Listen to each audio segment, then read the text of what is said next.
On a glass-still lake, a war-worn fisherman named John rebuilds his life in silence until a wounded leopard emerges from the reeds and a silent pact begins. The man offers fish.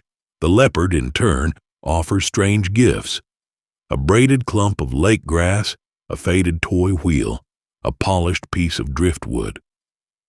Morning after morning, the shoreline becomes a ledger, a treaty kept in breath, not touch.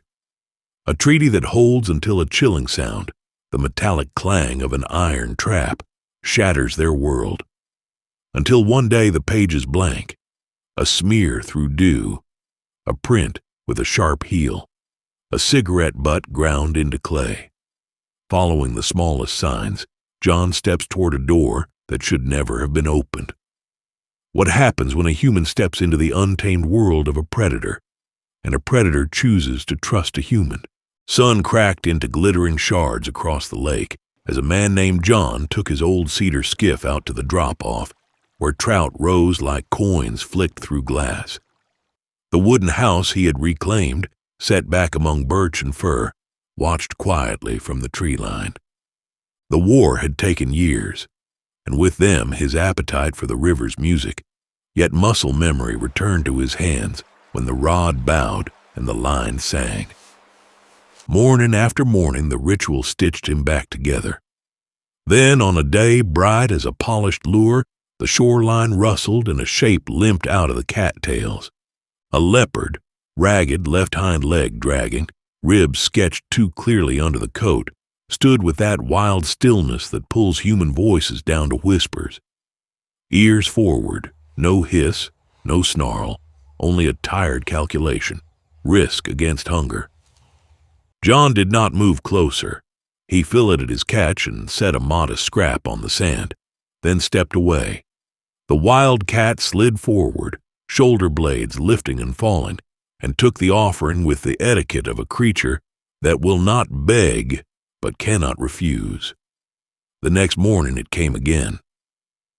When the fish scrap was gone, the leopard surprised him. It returned with something in its jaws, dropped it, and melted into the reeds. On the sand lay a length of lake grass, braided by accident around a cracked plastic bottle ring, the sort of trash one forgets to finish carrying. John gathered it and tossed it into a bin for tomorrow's dump run. After the third exchange, he began to expect the odd pattern: a fish scrap, then a countersign of gratitude, sticks, a faded toy truck wheel, a smooth wedge of driftwood that could have been a paperweight. He did not name the cat aloud, not at first, but in the quiet of the skiff, the sound formed anyway. Buddy. The shoreline became a ledger kept in sand. Gifts went out: halved trout, a heel of bread, the fatty collar saved from larger fish, and gifts returned, objects the lake no longer needed, placed with deliberate care as if the leopard had learned the geometry of barter. Boundaries were honored: no reaching hands, no attempts to touch. The exchanges happened at a respectful distance, the way two old neighbors might leave pies on each other's porches without knocking. Over weeks the wildcat's limp eased from a lurch to a stiffness, then to a shadow. Fur glossed, yellow eyes sharpened. When wind dragged whitened bottles to shore, Buddy carried them neatly by the neck, as though cleaning were a game invented between species. Sunrise after sunrise, John's routine grew roots: launch, cast, keep still, share, leave. Back at the house, the oddities: driftwood curls, pebbles that looked like eggs, the plastic ring now tamed into a hoop for bean vines, found second lives in a growing garden along the porch. It all remained quiet and lawful. Scraps were small, contact non-existent, and caution constant. Nothing about the cat suggested tameness. Rather, the ritual felt like a treaty signed in breath and distance, a wounded hunter asking time from an elder river to stitch muscle back to grace. On a thunderless morning, the treaty failed to renew. The sand waited, blank as a page. Hours unwound into the lake's soft slap against the hull. Midday came, and then the feeling every woodsman knows but can never explain. Air goes taut. the kind of silence that means a story is about to break the wrong way. The path into the tree line showed a smear where dew had been brushed aside by something that did not belong. A print with a sharp heel, a cigarette butt ground into clay. From beyond the sedges came the metallic, stomach-dropping sound of iron, an animal's foot trying to leave a place it could not. John stopped. He took out a phone, called the state wildlife hotline, and reported what he had not yet seen. A trap, fresh sign, likely a leopard in distress, mile marker, coordinates, the presence of a pickup track veering from the forest road. The recommendation was clear: keep distance, provide details, do not confront. Minutes later, a man with a camo cap moved through shadow like a rumor. The hunter snapped the trap loose, shouldered a cage, and hauled the struggling wildcat away. In the cover of trees, John noted what mattered: plate number, direction, a landmark of a lightning-struck pine. The old training that had taught him to move without being seen returned like a forgotten verse. He followed far enough to see the property. A barn pinned together with sheet metal, the scent of animals riding the air with the cold precision of disinfectant. The wardens came with the sheriff, their vehicles rolling quiet as fog. They worked with the patience of people who have opened too many locked doors and learned what cruelty looks like in every season. Inside the barn, row after row of wire confessed its purpose. Cages holding wild things not meant for cages. Foxes with coats the color of burnished pennies, raccoons blinking under floodlights, and in a corner that stank of rust, a leopard whose hackles could not lift because exhaustion had weighted them down. Evidence stacked itself: illegal steel-jaw traps, untagged pelts, a ledger in a grease-stiff notebook. Orders were read. Hands went to the back of the hunter's neck.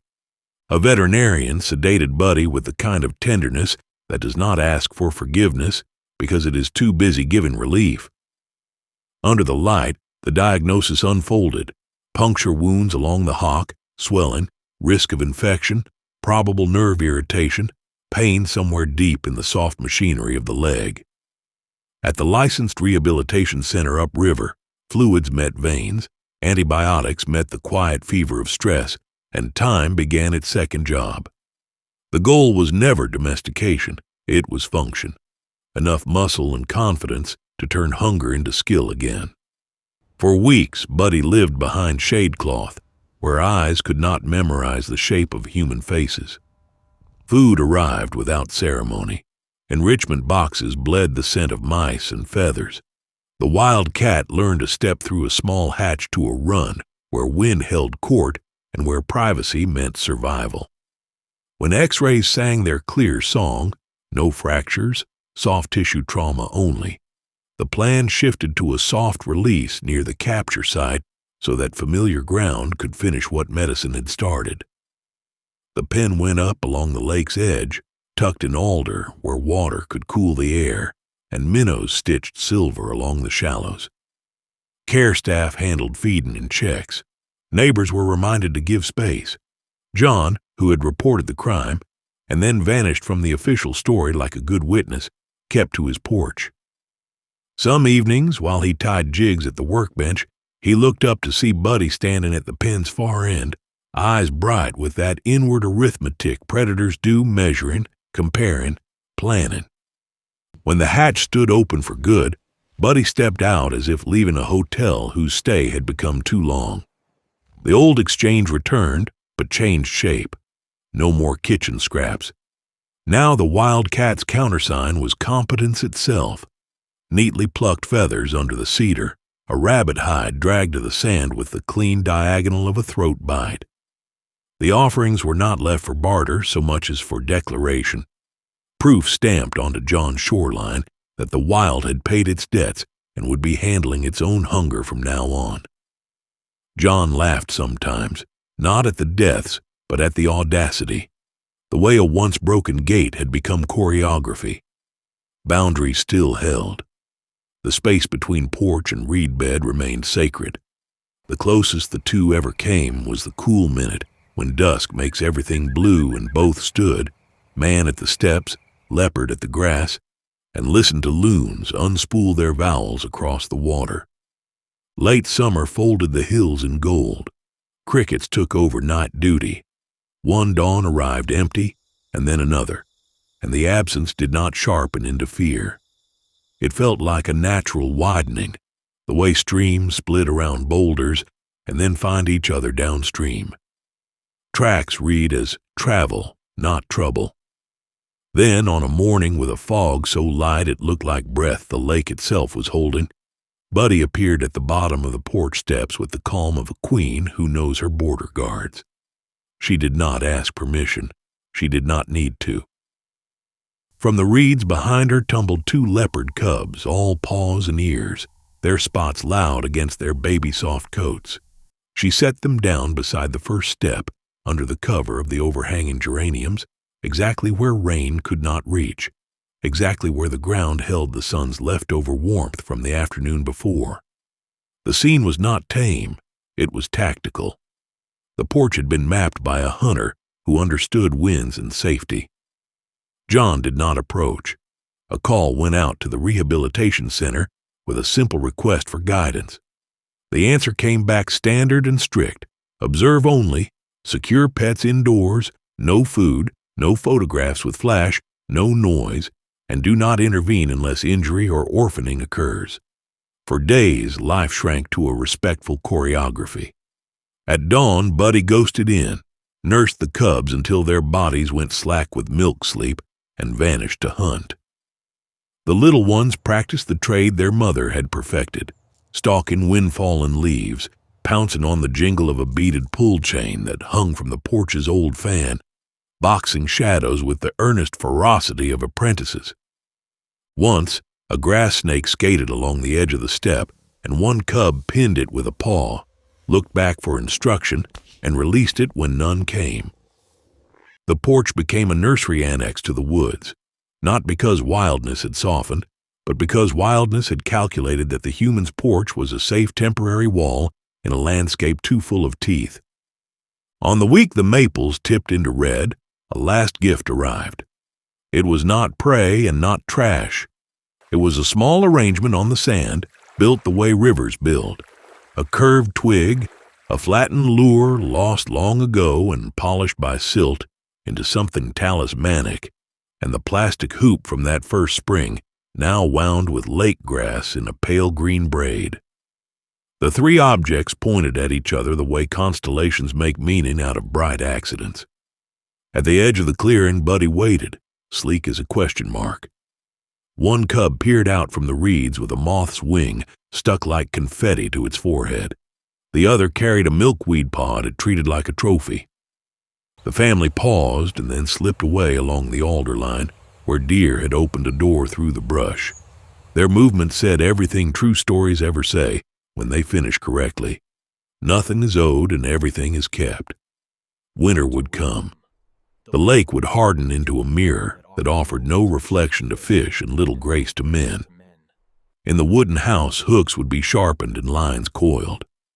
Some mornings would be too quiet, and some would hum with the distant velvet footfall of a cat passing through a life it had never meant to share. Along the porch rail, the bean vine would climb its ring, and beside it a cracked lure would glint like a medal for a good deed done on the right day. If anyone asked what became of the wounded leopard, the shoreline itself would answer, clean of bottles, rich with tracks, and carrying, every so often, the airy sound of cubs practicing their chords just beyond the cattails.